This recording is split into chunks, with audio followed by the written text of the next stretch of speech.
Kembali di Kompas Siang, Saudara. Selama 1 bulan atau bulan Februari 2022, BPBD Kabupaten Sukabumi mencatat ada 5 desa dari 4 kecamatan di Kabupaten Sukabumi, Jawa Barat yang terdampak bencana pergerakan tanah. BPBD juga mencatat ada 85 rumah warga rusak berat dan ringan akibat pergerakan tanah ini. Desa yang terdampak pergerakan tanah diantaranya Desa Pasir Suren dan Desa Tonjong yang masuk ke Kecamatan Pelabuhan Ratu. Lalu Desa Cikakak yang masuk ke Kecamatan Cikakak, Desa Pasir Baru yang masuk ke Kecamatan Cisolok, dan juga Desa Limus Nunggal yang masuk ke Kecamatan Bantar Gadung. Dari 85 rumah terdampak, 50 rumah rusak berat dan 35 rumah rusak ringan. Sementara rumah yang saat ini terancam akibat pergerakan tanah tercatat ada 34 rumah. BPBD Kabupaten Sukabumi saat ini masih terus mendata kerusakan untuk pengajuan bantuan kepada pemerintah pusat dan Kabupaten Sukabumi. Dengan jumlah 55 rumah yang terkena dampak dari cuaca ekstrim ini, yaitu karena debit hujan yang sangat tinggi dan ditambah dengan angin ya gitu kan.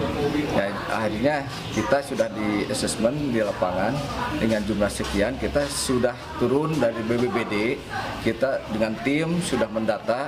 Insya Allah mudah-mudahan ini semua bisa tercover dan bisa ditanggulangi dengan baik gitu aja. Informasi lengkapnya akan disampaikan jurnalis Kompas TV Insan Maulana langsung dari Sukabumi, Jawa Barat.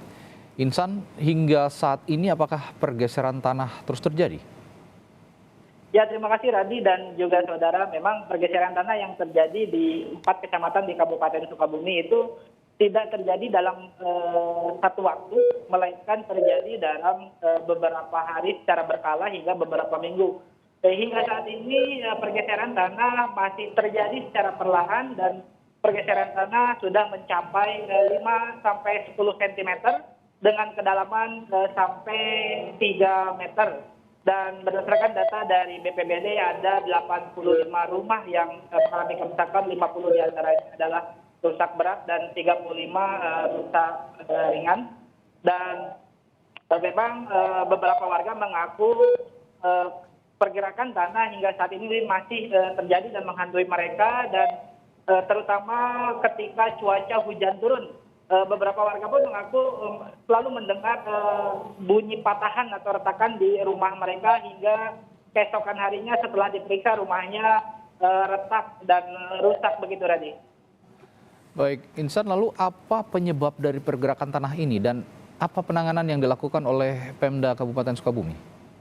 Berdasarkan kajian dari pihak geologi di salah satu kecamatan, yaitu di Kecamatan Pelabuhan Ratu, informasi dari pihak kecamatan dari hasil kajian bahwa pergerakan tanah ini terjadi selain karena wilayahnya bagian dari patahan atau sesar dari pergerakan tanah, saluran irigasi yang informasinya kurang baik dan cuaca buruk, hujan deras dan angin kencang pun memicu pergerakan tanah ini terjadi sehingga memperparah keadaan di lokasi. Dan sementara untuk penanganan, pihak BPBD hingga saat ini masih terus melakukan asesmen dan pendataan yang nantinya akan dilakukan kajian apakah wilayah-wilayah yang terdampak tersebut harus direlokasi atau memang dibangun kembali dengan struktur tanah yang memang diperbaiki.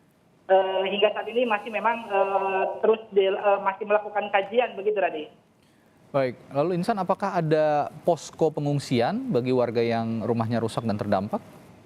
Ya, untuk posko pengungsian, berdasarkan pantauan di lapangan, BPBD sebenarnya tidak mendirikan posko pengungsian, melainkan mendirikan posko siaga bencana, di mana posko siaga bencana ini untuk berkumpulnya para relawan bencana yang mungkin sewaktu-waktu dibutuhkan untuk penanganan kebencanaan dan untuk menghimpun informasi-informasi dari warga yang terkena dampak. Posko pengungsian tidak ada dikarenakan hampir seluruh warga yang terdampak mereka lebih memilih mengungsi secara mandiri di rumah sanak saudaranya begitu, Radi. Baik, Insan Maulana melaporkan langsung dari Sukabumi, Jawa Barat terkait fenomena pergeseran tanah yang merusak rumah warga di sana.